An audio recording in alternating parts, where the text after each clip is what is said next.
So hello guys, कैसे हो आप सब। आई होप कि मेरे सारे दोस्त अच्छे होंगे, खुश होंगे, मस्त होंगे। और आज का टॉपिक है हमारा एक्सरसाइज 5.2 एनसीईआरटी बुक। हमने 5.2 से कुछ क्वेश्चन पिछले वीडियो तक हमने कर लिया था। आज की वीडियो जो होगी हमारी, इसमें हम क्वेश्चन नंबर 13 से स्टार्ट करेंगे। ठीक है, क्वेश्चन नंबर 13 जो मुझे लगेगा कि हाँ वो क्वेश्चन तुम्हें बताने लायक है, वो क्वेश्चन इसमें समझा दूंगा। बाकी का कॉन्सेप्ट तो आई होप कि समझ ही चुके होगे, तो ज्यादातर क्वेश्चन खुद भी फाइंड कर सकते हो। ठीक है, तो फिलहाल हम देखते हैं। चूंकि क्वेश्चन नंबर 13 में इसलिए समझा रहा हूं क्योंकि यहाँ पे स्टेप इसका चेंज है। क्वेश्चन नंबर 13 में जो आ गया, यहां से एक अलग टाइप्स का क्वेश्चन आएगा। ठीक है, अब इसको हम समझ लेते हैं कि करना कैसे है। पहले क्वेश्चन देखेंगे क्या कह रहे हैं कि how many 3 digit number are divisible by 7। Question है कि how many 3 digit number are divisible by 7, मतलब कि 3 डिजिट वाले ऐसे कितने नंबर हैं जो 7 से डिविजिबल है, या ये कह सकते हो जो 7 का डिविजिबल है। ठीक है, मतलब कि अगर मैं 7 से उस नंबर को डिवाइड करूं तो मेरा पूरा पूरा डिवाइड हो जाना चाहिए, मतलब कि रिमाइंडर मेरा 0 आना चाहिए। ठीक है, तो मैं कहूंगा कि हाँ ये नंबर 7 से डिविजिबल है। तो देखो, सबसे पहले बात 3 डिजिट नंबर की हो रही है। नंबर तो हमारे पास बहुत सारे हैं, बट 3 डिजिट नंबर कहां से स्टार्ट है और कहां पे खत्म है, पहले ये समझना होगा।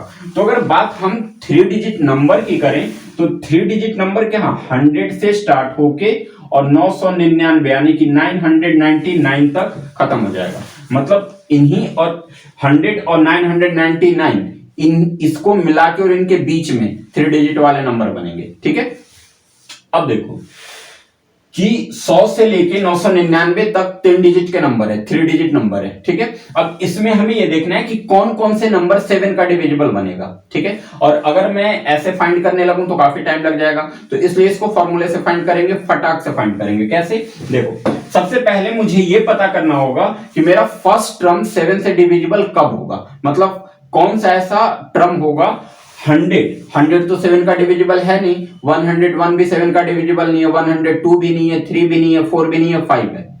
105 7 का डिविजिबल है। कैसे है, 15 के टेबल में 7 बार में 105 आता है। ठीक है, तो देखो मेरा फर्स्ट टर्म मिल गया 105।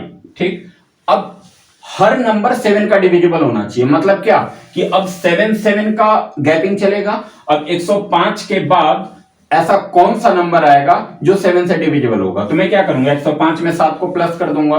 फिर उसके बाद कौन सा नंबर आएगा जो 7 का डिविजिबल होगा, तो फिर उसमें 7 को प्लस कर दूंगा।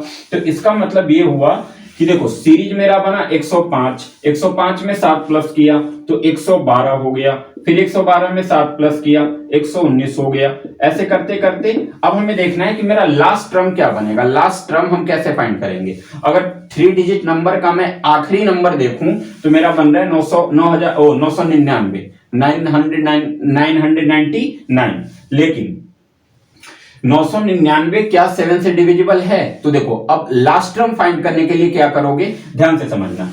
जो भी हमारा 3 डिजिट का लास्ट टर्म बन रहा है, ठीक है, अब ये 3 डिजिट से है तो तुम 3 डिजिट से समझ लो। हो सकता है क्वेश्चन तुमसे 2 डिजिट का पूछ दे या 4 डिजिट का पूछ दे। ठीक है, तो कॉन्सेप्ट बिल्कुल सेम रहेगा, बस समझ लो कि तुम्हें फर्स्ट टर्म और लास्ट टर्म निकालना कैसे है। फर्स्ट टर्म का तो सिंपल सा कैलकुलेशन यही है कि तुम्हें चेक करना होगा कि अगर 100 7 से डिविजिबल होता तो मेरा फर्स्ट टर्म 100 ही हो जाता, 101 7 से डिविजिबल होता तो फर्स्ट टर्म 101 हो जाता। लेकिन हम ये देख रहे हैं कि 100 के बाद 105 एक ऐसा नंबर बन रहा है जो 7 का डिविजिबल है, तो इसलिए फर्स्ट टर्म को हमने 105 रखा। ठीक है, अब 7 का गैपिंग चलने के साथ अब देखेंगे कि हमारा लास्ट टर्म क्या होगा। तो 3 डिजिट वाले में सबसे आखिरी नंबर क्या था 999। हम क्या करते हैं 7 से 999 को डिवाइड करते हैं। ठीक है, 1 बार में 7 बचा 2 9 उतरा, फिर 4 बार में 28 बचा 1 9 उतरा, फिर 4 बार में 28, ओ सॉरी 9 में से 8 माइनस 1, यहां से उतरा 9 19 हो गया। अब हम यहां पे 2 बार में लगाएंगे 14। ठीक है, तो 9 में से 4 माइनस 5 कैंसिल, यानी कि रिमाइंडर मेरा कितना आया 5। रिमाइंडर क्या आया 5। इसका मतलब ये हुआ कि अगर मैं 999 में से 5, अच्छा रिमाइंडर का मतलब क्या, रिमाइंडर का मतलब कि जो रिमाइंडर बच रहा है उतना नंबर ज्यादा है। ठीक है। अगर उतना नंबर मैं वहां से हटा दूं तो मेरा संख्या पूरा पूरा डिविजिबल होगा। समझ रहे हो बात को?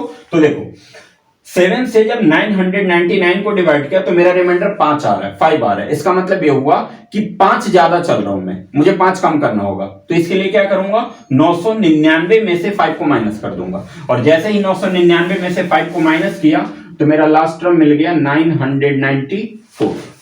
क्लियर हुआ? अब देखो सीरीज हमारी तैयार है। अब सीरीज बन गई तो फिर आंसर तो ऐसे ही झटके में ही आ जाएगा, एक ही झटके में। ठीक है, अब बात करते हैं आंसर कैसे फाइंड करना है। तो देखो सबसे पहले ये समझ लो कि क्वेश्चन में हमें फाइंड क्या करना है।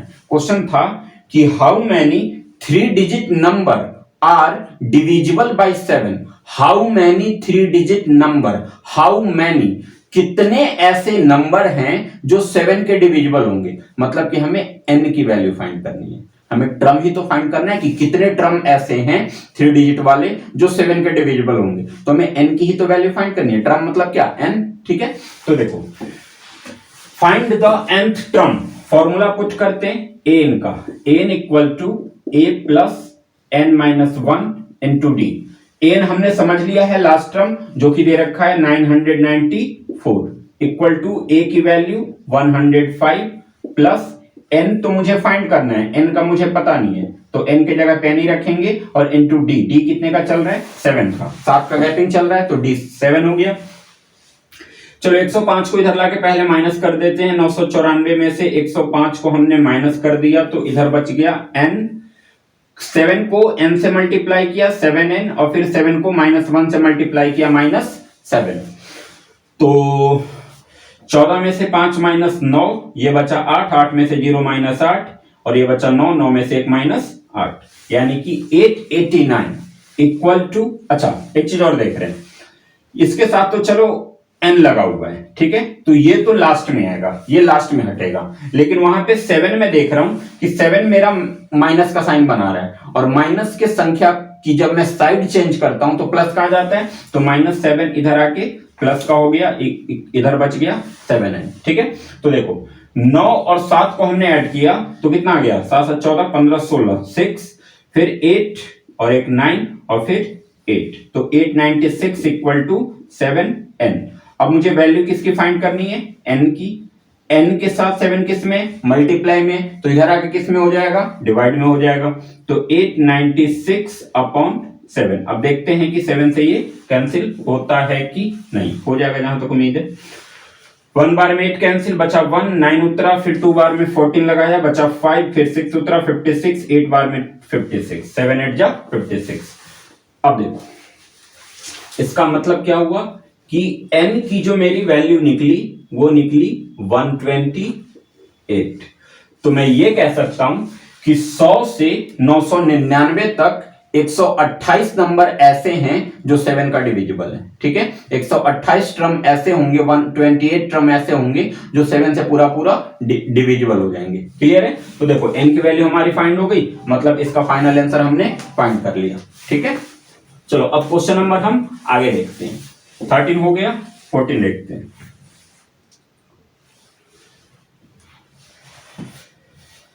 क्वेश्चन नंबर 14 है, देखो क्वेश्चन नंबर 14 भी हमारा सेम बेसिस पे ही है, बस उसमें थोड़ा सा पैटर्न चेंज किया है, मतलब तरीका बिल्कुल इसी पे जाएगा। उसमें क्वेश्चन अलग है, थोड़ा सा क्वेश्चन क्या अलग है वो तो पढ़ोगे जब पता चल ही जाएगा। तो पहले हम क्वेश्चन समझ के देखते हैं कि क्वेश्चन नंबर 14 हमसे पूछ क्या रहा है।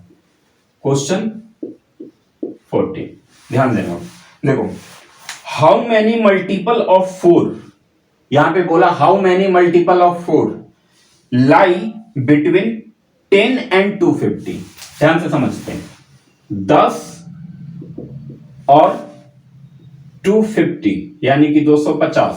ठीक है, 10 और 250 के बीच में, बिटवीन का मतलब बीच में, ऐसे कितने नंबर हैं जो 4 का मल्टीपल है। 4 का मल्टीपल मतलब ये समझो, जैसे 10 के बाद अगर चले तो 12 आता है, 4 के टेबल में 12 आता है। ठीक है, फिर 16 4 के टेबल में आता है, 16 के बाद कितना, 24 के टेबल में आता है, 24 4 के टेबल में आता है, 28 4 के टेबल में आता है, फिर था 44 के टेबल में आता है। इस तरीके से 36 हो गया, 32 हो गया, तो हमें यह पता करना है कि 10 और 250 के बीच में ऐसे कितने नंबर हैं जो 4 के डिविजिबल हैं। ठीक है, तो देखो सबसे पहले तो हमें सीरीज पता करनी पड़ेगी कि मेरी सीरीज क्या बनेगी। उसके लिए मुझे फर्स्ट टर्म की जरूरत पड़ेगी। अब फर्स्ट टर्म कैसे फाइंड करेंगे? स्टार्टिंग में अगर 10 की बात करें तो 10 तो 2 से डिविजिबल नहीं है। अगर 4 से 10 को डिवाइड करोगे तो रिमाइंडर मेरा 2 बचेगा। तो 4 का मल्टीपल 10 नहीं हुआ, 4 का मल्टीपल 11 भी नहीं है, 4 का मल्टीपल 12 है। 4 3 जा 12, यानी कि 4 के टेबल में 12 आ गया। तो हम ये कह सकते हैं कि हाँ 12 जो है वो 4 का मल्टीपल हुआ। ठीक है, तो मेरा फर्स्ट टर्म क्या मिला? मुझे फर्स्ट टर्म मिल गया 12। चूंकि हर नंबर 4 का वो होना चाहिए, मल्टीपल होना चाहिए। इसका मतलब क्या हुआ कि 4 जो है वो कॉमन डिफरेंस बन गया। मतलब कि हर टर्म के बीच में 4 का गैपिंग चलेगा। जब तो देखो 12 है, 12 के बाद अगला नंबर कौन सा होगा जो 4 का मल्टीपल होगा? तो 16 के बाद 20 के बाद 24। ठीक है, ऐसे। अब हम देखते हैं कि लास्ट टर्म 250, यहां पे 250 दिया हुआ है। अब मुझे ये चेक करना होगा कि क्या 254 का मल्टीपल बना रहा है। तो उसके लिए हम क्या करेंगे? एलसीएम निकालेंगे। एलसीएम कह रहा हूं, डिवाइड करके चेक करेंगे।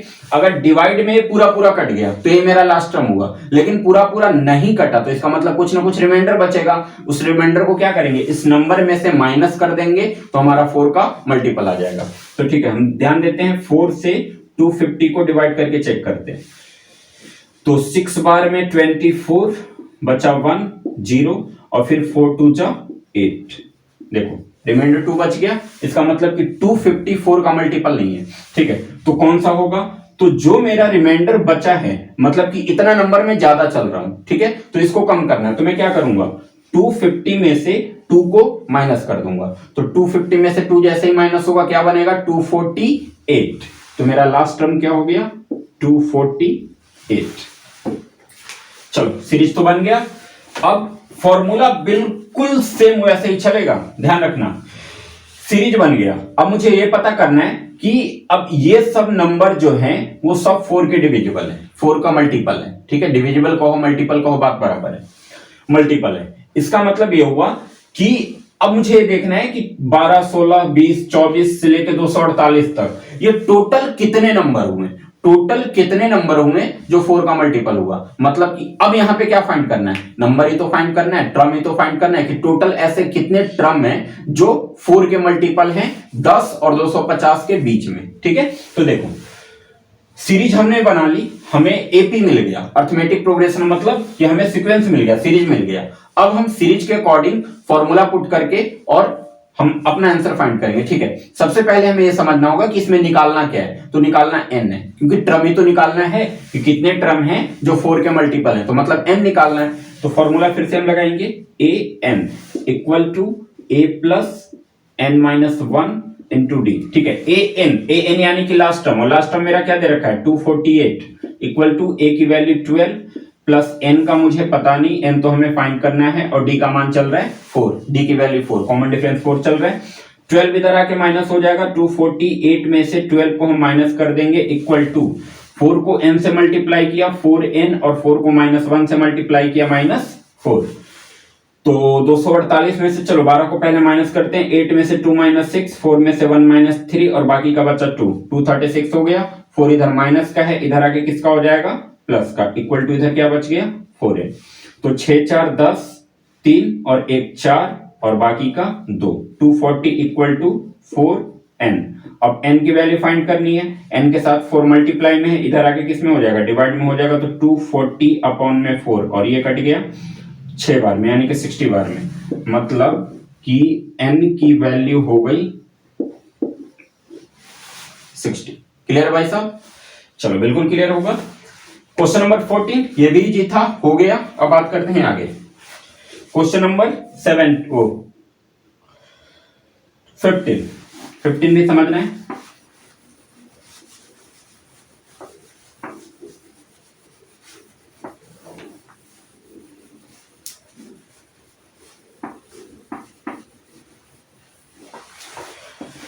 चलो देखो क्वेश्चन नंबर 15 क्या कह रहा है। पहले हम क्वेश्चन समझते हैं, इसके बाद इसका सॉल्यूशन करेंगे। ठीक है, देखो क्या कह रहा है कि for what value of n, मतलब n की वैल्यू क्या होगी, are in the nth term of the APs इतना एंड इतना इक्वल, फिर से एक बार ट्राई करेंगे, for what value of n, n की वैल्यू क्या होगी, are the nth term of two APs 60, 65, 67, ये पहला टर्म पहला एपी हो गया, और दूसरा 3, 10, 17, और लास्ट में दिया हुआ है इक्वल। ठीक है, देखो इक्वल का मतलब ये कह रहे हैं कि इन दोनों एपी में ऐसा कौन सा टर्म होगा जो इक्वल होगा। इक्वल कहने का मतलब कि अगर मैं पहले सीरीज में बात करूं तो पहले सीरीज में सपोज करो कि कोई नंबर आ रहा है, सपोज 30 आ रहा है, 30।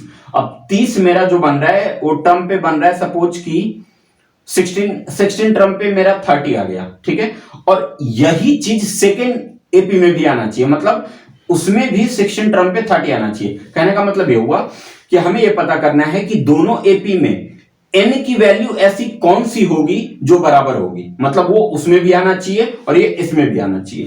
क्वेश्चन समझ में आया? फिर से एक बार कि दो एपी मेरे पास दिया हुआ है, दो एपी में मुझे ये देखना है कि n की वो कौन सी वैल्यू होगी जो दोनों एपी में बराबर होगी, इक्वल होगी।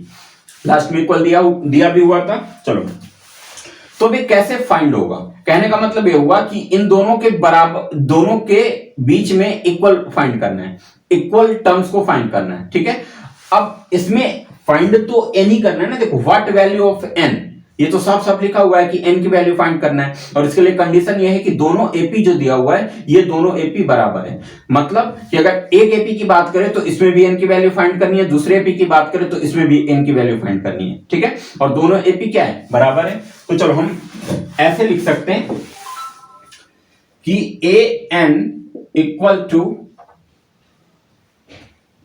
an। ठीक है, चलो इसे a1 मान लो, इसे a2 मान लो।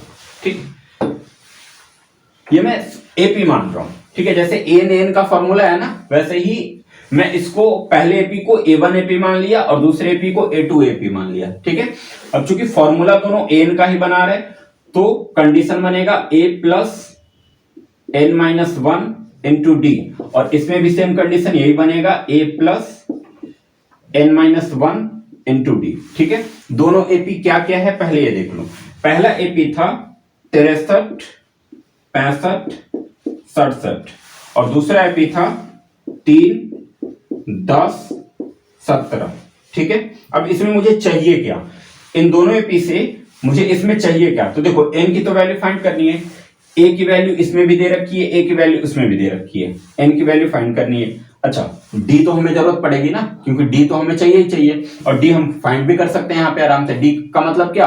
a2 minus a1, a3 minus a2, a4 minus a3, a5 minus a4, इस तरीके से। मतलब एक बाद वाले टर्म में से पहले वाले टर्म को माइनस करना है। ठीक है, तो 65 में से 3 माइनस किया, 63 माइनस किया 2 आ गया, 67 में से 65 माइनस किया 2 आ गया, 65 में से 63 और फिर 67 में से 65, दोनों कंडीशन में 2 आया, तो इसका कॉमन डिफरेंस 2 चलेगा। ठीक है, इसमें देखते हैं 10 में से 3 माइनस करेंगे 7, फिर 17 में से 10 माइनस करेंगे 7, तो इसमें भी इक्वल चल रहा है, मतलब कि इसमें d 7 हो जाएगा और इसमें d 2 हो जाएगा। ठीक है, फॉर्मूले पे यूज करो। देखो अगर इस एपी की बात करें तो इस एपी में मेरा फर्स्ट टर्म दिया हुआ है 63, तो यहां पे लिखा 63 प्लस n की वैल्यू तो मुझे फाइंड करना है, तो n माइनस 1 वैसे ही रखा जाएगा। इस सीरीज में d की वैल्यू 2 थी, 2 रख दिया, फिर आगे आ जाओगे a plus n minus 1 into D. ठीक है, तो a प्लस, इसमें a की वैल्यू क्या है? 3, तो a की जगह पे 3 रखा, n की वैल्यू हमें फाइंड करना था, n माइनस 1 वैसे ही रखा, और इसमें d की वैल्यू क्या दे रखी है? 7। क्लियर है यहां तक? चलो अब आगे देखते हैं। तो 63 प्लस 2 को n से मल्टीप्लाई किया 2n, और फिर 2 को -1 से मल्टीप्लाई किया -2 इक्वल टू 3 प्लस 7 को n से मल्टीप्लाई किया 7n, और फिर 7 को -1 से मल्टीप्लाई किया -7। क्लियर है?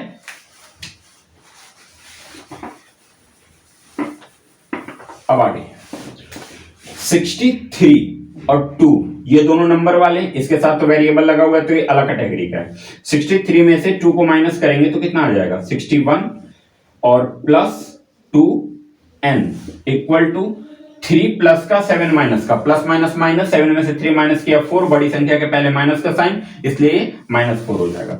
तो -4 प्लस 7n। क्लियर है यहां तक? चलो आगे ध्यान दो। अब दो कंडीशन LHS RHS दो कंडीशन बन गया, और दोनों में मैं ये देख रहा हूं कि इधर भी एक नंबर और एक अल्फाबेट के साथ नंबर है, उधर भी एक नंबर और एक अल्फाबेट के साथ नंबर है। तो अल्फाबेट वाले नंबर को एक साथ कर दो, खाली नंबर वाले को एक साथ कर दो, मतलब कांस्टेंट को एक तरफ करो और वेरिएबल वाले को एक तरफ कर दो। ठीक है, तो देखो 2n को मैं यहीं पे रखता हूं और 7n को इधर लाता हूं, तो 7n इधर आके माइनस का हो गया, इक्वल टू -4 यहीं पे है और 61 इधर आया, तो माइनस का 61 इधर भी हो गया, इधर प्लस में था उधर जाके माइनस में हो गया। 2n 7n में से 2n को माइनस किया तो माइनस का 5n आएगा, क्योंकि बड़ी संख्या के पहले माइनस का साइन है, और माइनस माइनस प्लस, जब दोनों संख्या माइनस में हो तो करना प्लस है, साइन माइनस का रखना, माइनस माइनस प्लस, लेकिन निशान रखेंगे माइनस का। तो 4 और 61 को प्लस किया तो माइनस का 65 हो गया। क्लियर है यहां तक? चलो माइनस से माइनस हमारा कैंसिल, अब n इक्वल टू 65 अपॉन में 5, और 5 से 65 13 बार में कट गया, मतलब कि n की वैल्यू कितनी आ गई? 30। ये था हमारा क्वेश्चन नंबर 15, मतलब n की वैल्यू 13 टर्म ऐसा है जो दोनों एपी में बराबर है, इक्वल है। क्लियर है? क्वेश्चन नंबर 15 भी कंप्लीट है। चलो आगे देखते हैं।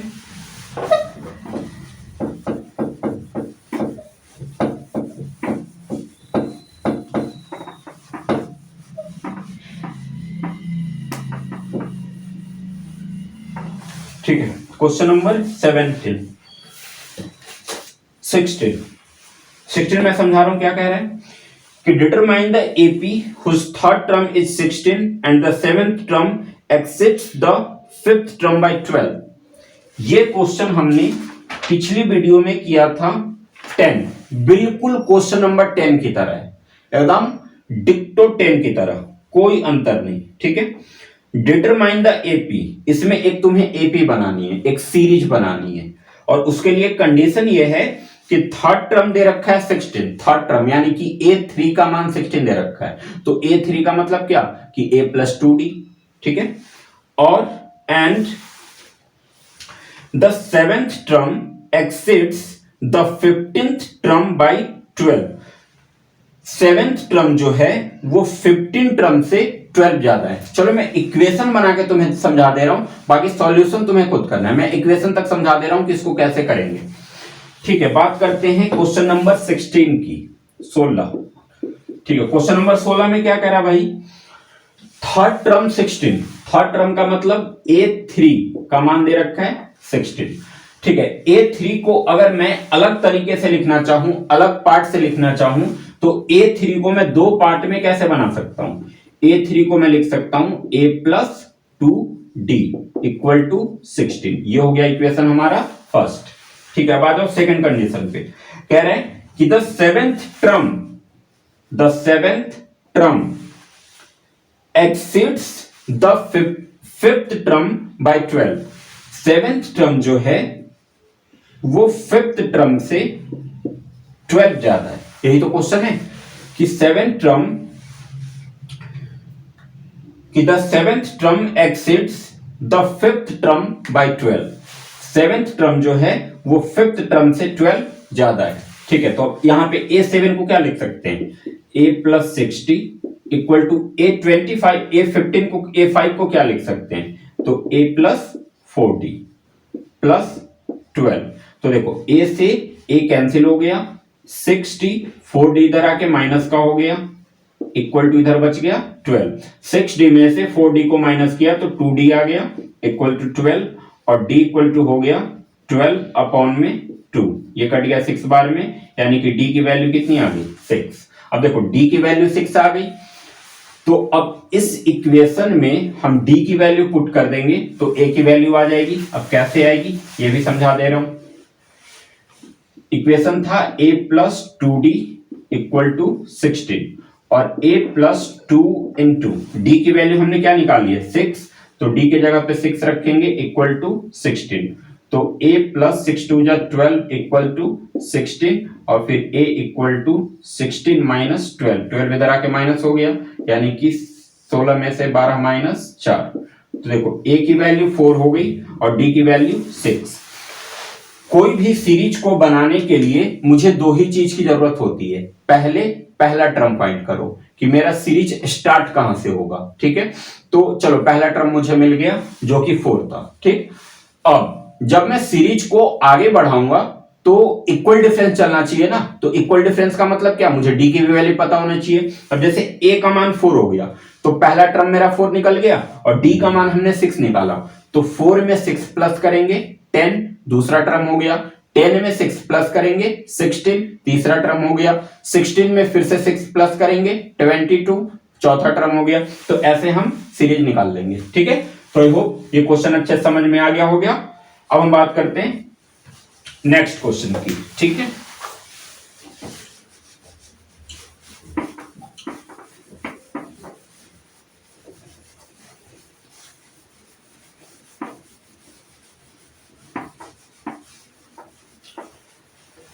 चलो भाई, क्वेश्चन नंबर 17 कि find the 20th term from the last term of the AP 253। अब देखो ये बड़ा इंटरेस्टिंग क्वेश्चन है। क्वेश्चन नंबर 17, ठीक है, क्या कह रहा है कि हमें 20वां टर्म फाइंड करना है, 20वां पद फाइंड करना है। ठीक है, फ्रॉम द लास्ट टर्म। अच्छा, जैसे मान के चलो सीरीज पहले लिख देते हैं। सीरीज इसमें दिया हुआ है 3, 8, 13,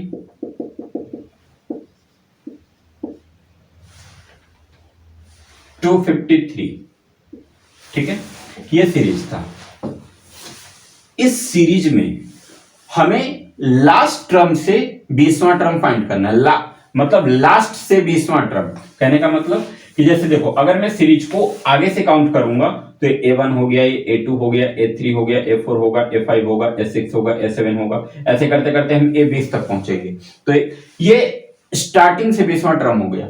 हमें लास्ट से 20वां टर्म फाइंड करना है। मतलब कि 253 के पहले क्या आएगा, फिर उसके पहले क्या आएगा, फिर उसके पहले क्या आएगा, फिर उसके पहले क्या आएगा, फिर उसके पहले क्या आएगा, ऐसे करते करते करते करते करते करते हम जैसे ही 20 पे पहुंचेंगे और 20 टर्म की जो वैल्यू होगी, पीछे से, आगे से नहीं, पीछे से 20 टर्म की जो वैल्यू होगी वो हमारा आंसर होगा। ठीक है, तो देखो यहां पे अब कंडीशन क्या बनेगा ये समझो कि यहां पे प्रॉब्लम आने कहां वाली है। हमें करना कुछ नहीं है, हम सीरीज को पलट देंगे, सीधे सीधे सीरीज को पलट देंगे। मतलब कि जो सीरीज मुझे 3, 8, 13 इस तरीके से दिख रहा है, अब उस सीरीज को मैं उल्टा कर दूंगा। उल्टा कहने का सेंस क्या है कि 253 जो है अब मेरा फर्स्ट टर्म हो गया। ठीक है, अब चलो यहां से डॉट डॉट कर देते हैं, फिर मैं लिखता हूं 13, 8 और 3। पीछे से 20 टर्म फाइंड करना था, अगर आगे से फाइंड करना होता तो हम डायरेक्ट फाइंड कर देते। पीछे से फाइंड करना है। अब पीछे से फाइंड करने के लिए मुझे यह भी नहीं पता कि इस सीरीज में टोटल टर्म कितने हैं। ठीक है, तो देखो इसको मैं इजी स्टेप में समझा रहा हूं, इजी तरीके से समझा रहा हूं। करना कुछ नहीं है, पीछे से 20 टर्म फाइंड करने के लिए मैं क्या करूंगा, सीरीज को पलट दूंगा। सीरीज देखो इसमें कोई बदलाव नहीं है, जो पहले ऊपर सीरीज थी वही सीरीज नीचे। ऊपर वाले में क्या था कि हम ऊपर की तरफ बढ़ रहे थे, लेकिन नीचे वाले में क्या है कि हम नीचे की तरफ जा रहे हैं। यहां से 3, 8, 13, 14 मतलब ऐसे ऊपर बढ़ रहे थे, अब इसमें हम ऊपर से नीचे की तरफ आएंगे। ठीक है, तो देखो कोई वो नहीं है, सीधे अब इसमें फाइंड क्या करना है कि 20 टर्म हमें फाइंड करना है। मतलब 20 n की वैल्यू तो गिवन है। ठीक है, हमें 20 टर्म पे कौन सी संख्या आएगी वो फाइंड करना है, मतलब n हमें फाइंड करना है। तो फॉर्मूला हम सेम रखेंगे n का, n इक्वल टू हो जाएगा a plus n minus 1 into D. ठीक है, तो देखो a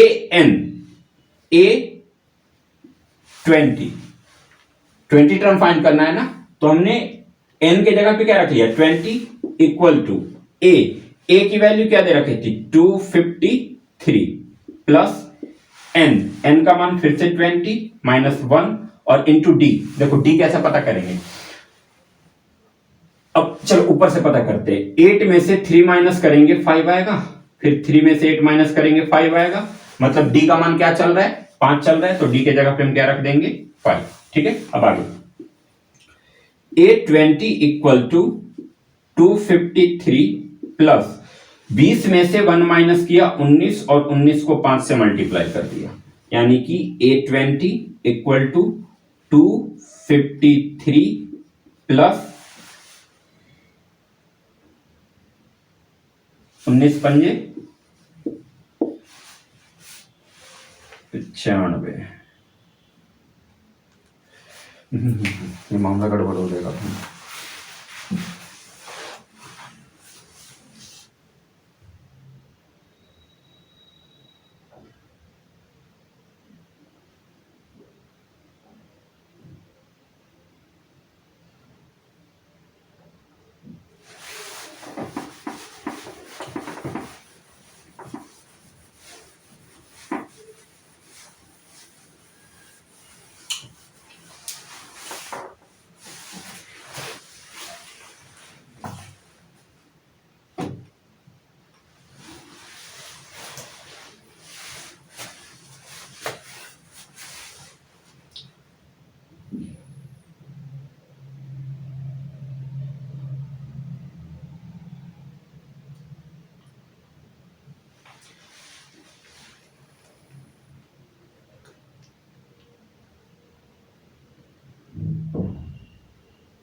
दोस्तों देखो, इसमें क्वेश्चन नंबर 18 जो दे रखा है, क्वेश्चन नंबर 18,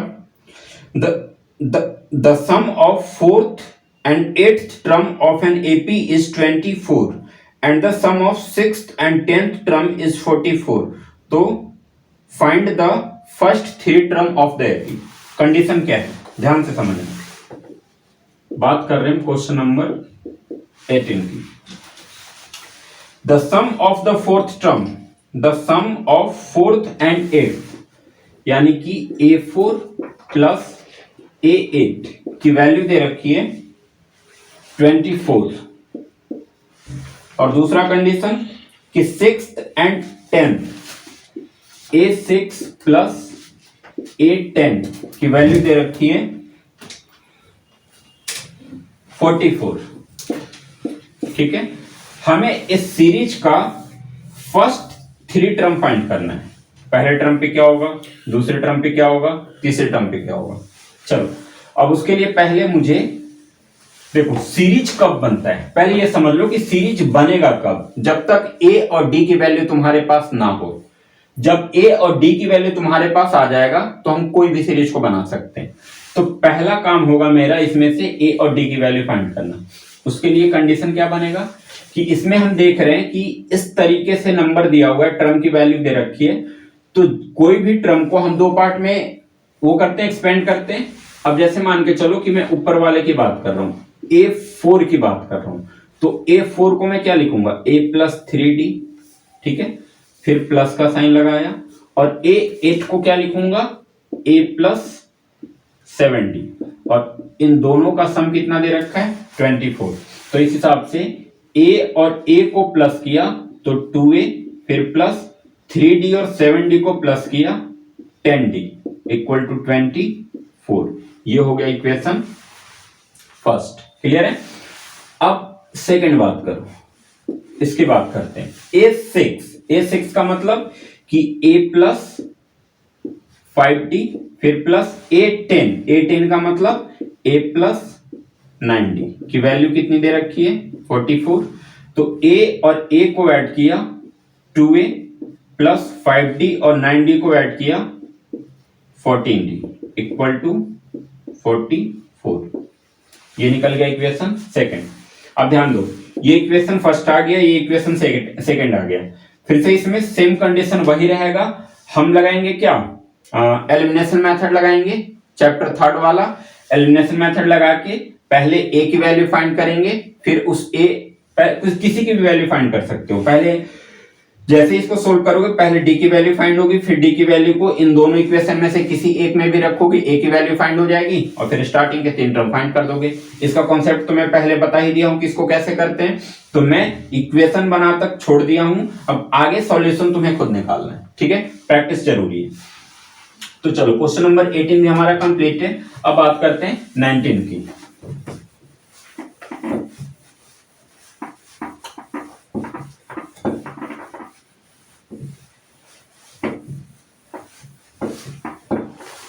क्वेश्चन नंबर 19। अब देखो, ये दोनों क्वेश्चन 19, 20 दोनों इजी है, बस इसमें कंडीशन को समझना है। क्वेश्चन नंबर 19 कह रहा है कि Subbarao started work in 1995 at an annual salary of rupees 5,000. rupees 5,000, ठीक है। ये रुपीज 5,000 इसने कब स्टार्ट किया? 1995 में, ठीक है। 1995 में उसने एक जॉब स्टार्ट किया 5,000 रुपए सैलरी के साथ, मतलब उसकी जो इनकम थी वो 5,000 रुपए थी, ठीक है। इसके बाद and received an increment of rupees 200 each year। अब ध्यान से समझो, in which year did his income reach 7,000? ठीक है, अब इसके कंडीशन को समझते हैं। सुब्बा राव एक बंदा था, ठीक है, वो कंपनी में गया जॉब इंटरव्यू के लिए, तो उसकी एक जॉब फाइनल हुई, ठीक है। अब जब उसकी जॉब फाइनल हो गई तो कंपनी ने उसे 5,000 रुपए सैलरी के साथ अपने पास रख लिया, मतलब कि इसकी 5,000 से सैलरी स्टार्ट हो गई, ठीक है। कंपनी ने एक दावा किया कि प्रत्येक साल तुम्हारे 200 रुपए इंक्रीमेंट होंगे। इंक्रीमेंट का मतलब बढ़ना, इंक्रीज होंगे, ठीक है। तो अब हमें यह पता करना है कि जब उसकी सैलरी 7,000 कब होगी, ठीक है। एक बार फिर से ध्यान समझना, 5,000 पे उसने स्टार्टिंग किया था, हर साल 200 रुपए उसके बढ़ रहे हैं, तो मुझे ये पता करना है कि जब उसकी सैलरी 7,000 होगी तो 7,000 में उसे, मतलब 7,000 सैलरी पहुंचने तक उसे कितने साल का समय लगा, कितना टाइम लगा, ठीक है। तो देखो 5,000 से स्टार्टिंग हुई, मतलब कि हमारा फर्स्ट टर्म क्या हो जाएगा 5,000, ठीक है। हर साल 200 रुपए उसके बढ़ रहे, हर साल 200 रुपए बढ़ रहे, इसका मतलब कि अब अगले साल में चलूं तो अगले साल इसकी सैलरी कितनी हो जाएगी 5,200, उसके अगले साल इसकी सैलरी कितनी हो जाएगी, तो फिर 200 प्लस कर दो तो ये हो जाएगा 5,400। ऐसे ही सीरीज क्या आगे बढ़ता रहेगा। सीरीज बढ़ते बढ़ते ये बता रहा है कि वो टोटल पहुंच गया किस पे 7,000 पे। तो मुझे ये पता करना है कि 7,000 पे वो कौन से साल में पहुंचा, मतलब कौन सा साल ऐसा आया कि जब उसकी सैलरी 7,000 रुपए हो गए। अब इस सीरीज से सब कुछ निकालो। 5,000 ये A1 का मान हो गया, ठीक है। डी क्या, अब कितना बढ़ रहा है, हर साल 200 रुपए बढ़ रहा है ना, तो डी यानी कि कॉमन डिफरेंस कितना हो गया, 200 हो गया। 200 की इंक्रीजमेंट हो रही थी each year, प्रत्येक साल में। और फिर जो मेरा लास्ट कंडीशन बना रहा है वो 7,000 का बना रहा है, मतलब 7,000 पे जाके वो रुक गया। अब मुझे बस ये बताना है कि 5,000 से स्टार्टिंग किया, 7,000 पे पहुंच गया, तो इन बीच में उसे टाइम कितना लगा। तो टाइम का मतलब क्या, इसे टर्म से कंपेयर कर सकते हो, ठीक है, कि 7,000 कौन से टर्म पे होगा। जैसे 5,000 फर्स्ट टर्म पे, 5,200 सेकेंड पे, 5,400 थर्ड पे, तो वैसे ही 7,000 कौन से टर्म पे होगा। तो इसमें वैल्यू किसकी फाइंड करनी है, एन की। फॉर्मूला सेम रहेगा एन का, n equal to a plus n minus 1 into d. A की जगह पे ए की वैल्यू पुट कर दो, एन तो तुम्हें फाइंड करना है, तो एन का वैसे ही रखना होगा ए एन। एन यानी कि लास्ट टर्म हमारा क्या 7,000 रुपए बना रहे हैं, तो एन की जगह पे 7,000 रुपए रखेंगे। डी की वैल्यू 200 है, तो डी की जगह पे 200 रखेंगे, फिर सोल्व कर देंगे, टाइम पता चल जाएगा कि हाँ 7,000 रुपए कितने साल में उसके हो गए थे, ठीक है। अब क्वेश्चन नंबर 20, सेम क्वेश्चन 20 भी ऐसे ही है। अब इसको सोल्व खुद करना है।